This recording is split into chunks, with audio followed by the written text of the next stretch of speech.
Hola, ¿qué tal? Amigos y camaradas, bienvenidos una vez más a El viento nos llevará. Ese espacio donde las ideas no se las lleva el aire, sino que el aire nos trae las ideas para sacudirnos el polvo de la historia. Hoy vamos a hablar de un fantasma, de una sombra que recorrió los consultorios médicos del siglo XVIII y que puso en jaque a la razón ilustrada. Vamos a hablar de la histeria, pero no como la entendemos hoy, sino como esa enfermedad indefinible que obligó a los médicos a dejar de ser científicos para convertirse en poetas y novelistas.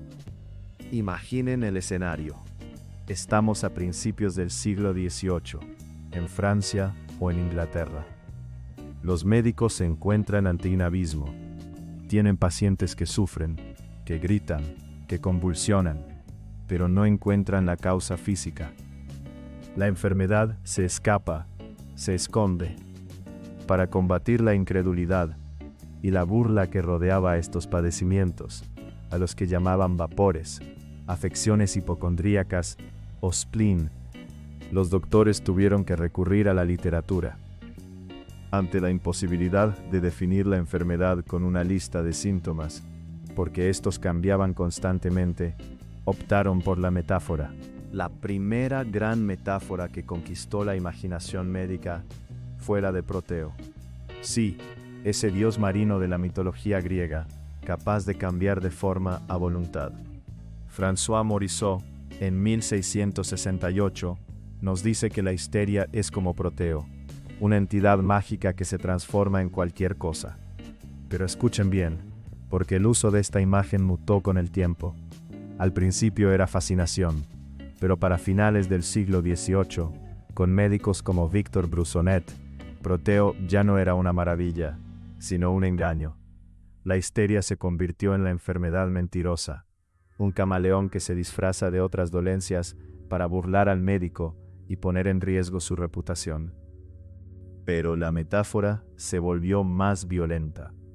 Ya no bastaba con que la enfermedad cambiara de forma, ahora era un monstruo resistente. Apareció la imagen de la hidra de Lerna. Pierre Pomme y Théodore Tronchin comparaban la histeria con este monstruo de 100 cabezas que renacían apenas se cortaban. Esto cambiaba las reglas del juego. La medicina dejaba de ser una observación de la naturaleza para convertirse en un combate heroico. El médico ya no luchaba junto al paciente, sino contra la enfermedad que había secuestrado al paciente. Sin embargo, las metáforas no fueron suficientes. El siglo XVIII vio nacer otra estrategia de poder: el relato, la narración del caso clínico. Los médicos empezaron a escribir historias, casi novelas, sobre sus pacientes. Al principio, eran espectáculos visuales. Tenemos el caso narrado por John Freind sobre unas niñas en Oxford que ladraban como perros. Imagínenlo, niñas aullando y moviendo la cabeza violentamente. Un espectáculo que dejaba a los médicos sin palabras, reducidos a meros espectadores de un teatro corporal incomprensible. Pero hacia finales del siglo, el médico se transformó en un detective de la biografía. Ya no importaba tanto el síntoma visible como la historia secreta del paciente. Vean el caso que cuenta Jean-Baptiste Louer-Villermé en 1802.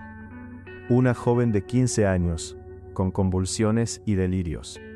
El diagnóstico no estaba en el cuerpo, estaba en un amor secreto y reprimido.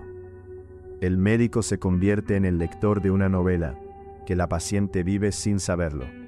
La cura ya no es una medicina, es el matrimonio, es la confesión del deseo. Y hay un caso aún más revelador, camaradas. Uno anónimo de 1786. Una joven que tosía y parecía tísica. Todos creían que moría de los pulmones, pero llega nuestro médico, nuestro detective, y decide que la tos es una máscara. ¿Qué escondía la tos? Según él, la paciente se estaba consumiendo por el vicio solitario, por el onanismo. El médico no la confronta directamente, usa la astucia. Olvida un libro sobre los peligros de la masturbación para que ella lo lea en secreto. Ella lo lee, deja el hábito y se cura. El médico se erige como un salvador que manipula la verdad para obtener el control. Lo que vemos aquí es el nacimiento de una inteligencia narrativa. La histeria dejó de ser un espectáculo visual para convertirse en un problema de biografía, de secretos y de confesiones.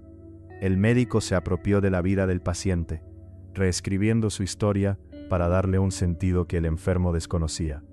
Fue, en muchos sentidos, el preludio de lo que mucho después llamaríamos psicoanálisis, pero nacido de la pluma de médicos que, ante lo indefinible, decidieron convertirse en autores de la vida ajena. Soy Marcelino, el viento nos llevará, y hasta la próxima.